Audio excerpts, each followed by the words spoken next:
I recently built an AI sales system for my client Sane, who runs a daycare marketing agency.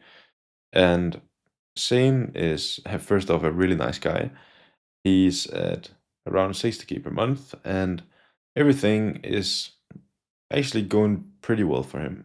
He has a lot of sales calls, which is great. So his B2B ads are working. But one thing he noticed was that he got so many sales calls. He got like 5 to 6 sales calls per day at most days, and sometimes, some days, even around 8 to 10 calls per day. That means that Sane has had a really hard time finding the time in between calls, because they're literally back to back, to take notes and to report on the calls, like what objections did you get from the prospect, and what kind of price or offer did you mention or pitch to them? Was there any specific information that you should have remembered, or how you want to follow up to this guy on the next call that you have in 2 weeks? So he had no chance on the follow-up calls that he had with the same prospects to mention all this stuff that he should have remembered. Maybe he pitched some wrong offer, maybe he mentioned a wrong price the second time. Like, if you don't have notes on your sales calls, it can really just be a mess. And Sane was in this exact situation. Everything was going pretty well, but he didn't have time to report on the sales calls. And so he reached out and asked me like, hey Andreas, can you help me automate something where we pull the transcripts that we already have in the Fathom recordings from the call, and then link that to the GHL contact, so we can put the notes on the contact note. And I said, of course it's possible. But I then told Sane, like, if we are going to do this, we might just do it properly the first time. So Sane was in this situation. He has 5 to 6 calls per day. He takes notes from memory after he ends his long sales call session for the day. So then he reports, takes notes on every sales call he's had. And that means, like, by call 6, call 2 you had 4 hours ago is pretty blurry. He had an CRM for B2B leads and sales pipeline, which is great, but this one only contained contact names and no really like history logged or context. It just was names and a bunch of basic information, of course. He then had also some lost follow-ups, meaning he forgot something or nobody really tracked anything. There was no visible patterns. He was tracking data manually in Google Sheets and his brain. So data lived everywhere. There was no visible like tracking system. There was some Google Sheets. You have Fathom, you have the CRM, and most of it was, to be honest, just in his brain. So the real cost here was forgotten follow-ups, lost deals.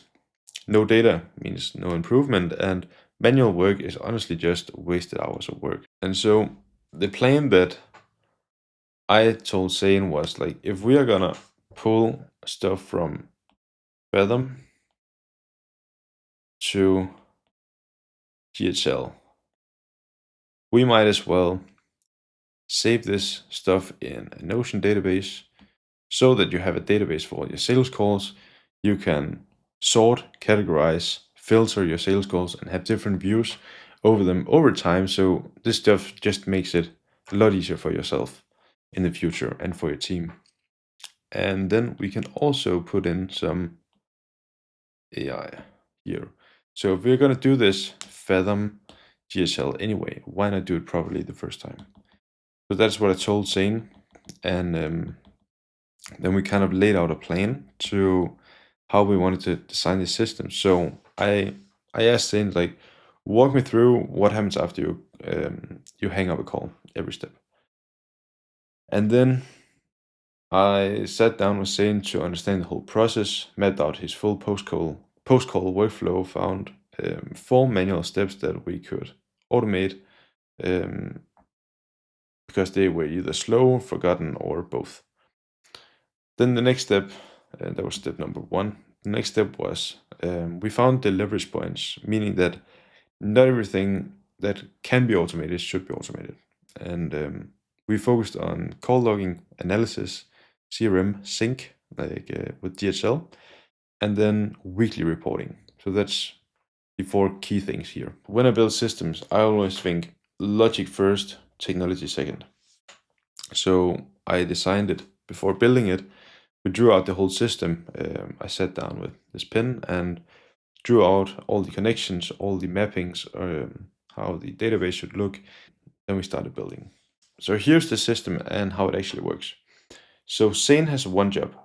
He just takes the sales call, hangs up, that's it. He's done. And then the call is automatically recorded and transcribed by Fathom and then pulled into the system. Here where we have AI read the call. And the way we do this is we have 5 AI steps. So the first one is AI classification. Because Sane has a lot of calls in his Fathom. Some are team meetings, some are sales calls, some are something else. He even has another dental marketing agency with sales calls as well, but in another niche. The first AI note here is to classify the call as, is this a daycare sales call? And not existing clients, but always a sales call. So that's the first one. It's very, very important this one is correct. And so the next one is the basic information extraction from the call. So that's owner name, owner email, participants email, like all like this basic information we just try to extract from the call so that we can use that to link this Fathom recording to a GHL contact later on. The third AI node is objections. So this AI node reads the full transcript and then analyzes, as a salesperson would do, the full call.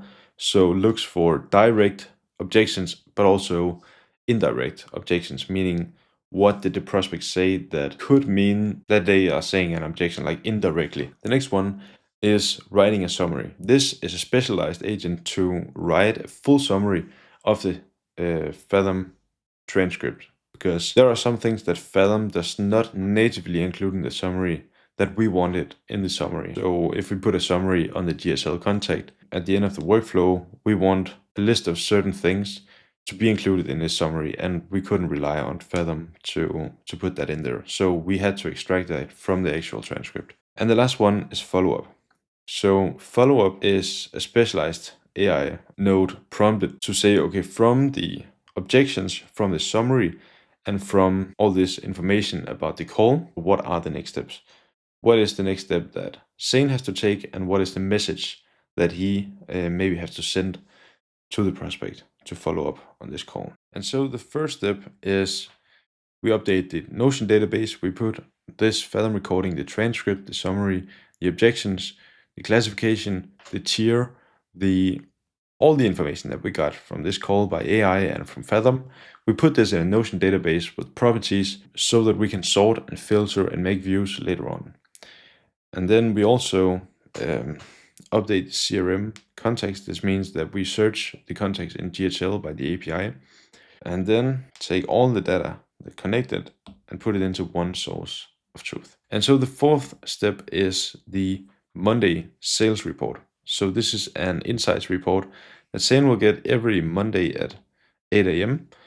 He'll get a Slack message that drops close rate, top objections, who needs follow-up, and what to improve. So this is everything Sane needs to know about the sales from the past week. So this AI will go in and read the whole database from the past week and then give Sane a report of what needs to be improved, so that when the AI sees patterns in the objections or the follow-up messages or some of the summaries of the calls, Sane can then take that context and take these patterns and see, okay, I get these objections all the time.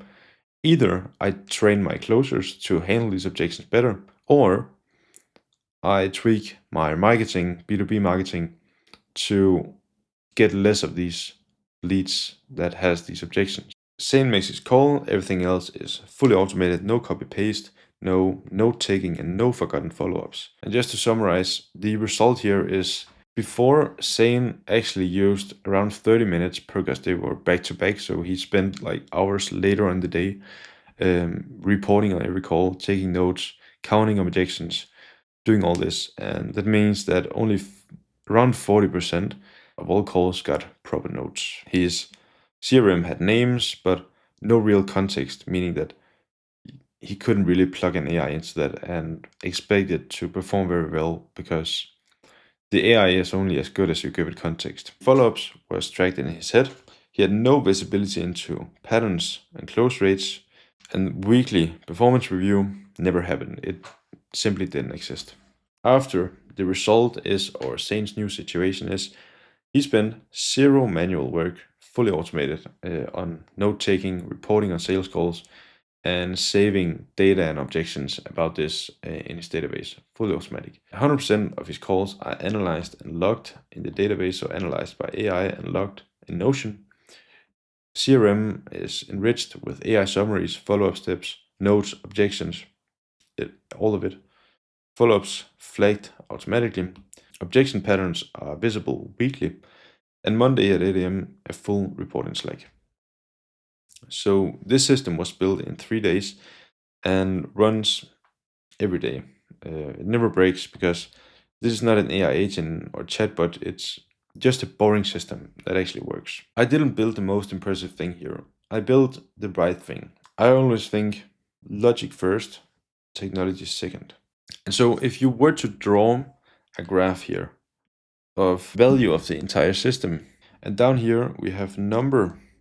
So if you give AI a task without any context, the AI will only be as good as the context you give it, because an AI is a prediction model, which were trained on huge amounts of data, and then trained to predict what is the most probable token or output or combination of tokens to output from this context or from this pattern. So it sees a pattern and then it outputs the most probable outcome. That means that without any context, you cannot expect a very good answer.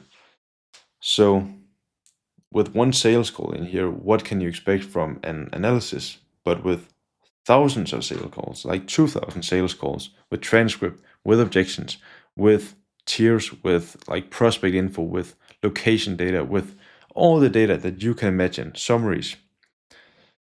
Will the AI give a better answer or output if you tell it to do a task or tell it to analyze your sales calls? Yes, of course. Will it be better at making like sales scripts or ad scripts for your B2B marketing? Yes, of course, because it knows your data and it knows your context. So it's not like this linearly. The graph will go like this, exponentially more valuable the more sales calls are in here. So this red area is the total value of the system. And of course, it will exponentially grow in value as the database grows. Okay, so I think the main things to take away here is just because something is impressive, it's not necessarily the best solution. So sometimes the best solution can be very boring and very simple and a deterministic workflow rather than a very impressive AI agent that's flashy in a YouTube video someone made, but in reality, like deterministic workflows proves again and again and again to be better. So if you're at a point right now where you want to scale your business with systems, you want to use AI instead of hiring more people, and you want to automate processes instead of doing more manual work, subscribe for more like this, and I'll see you in the next video.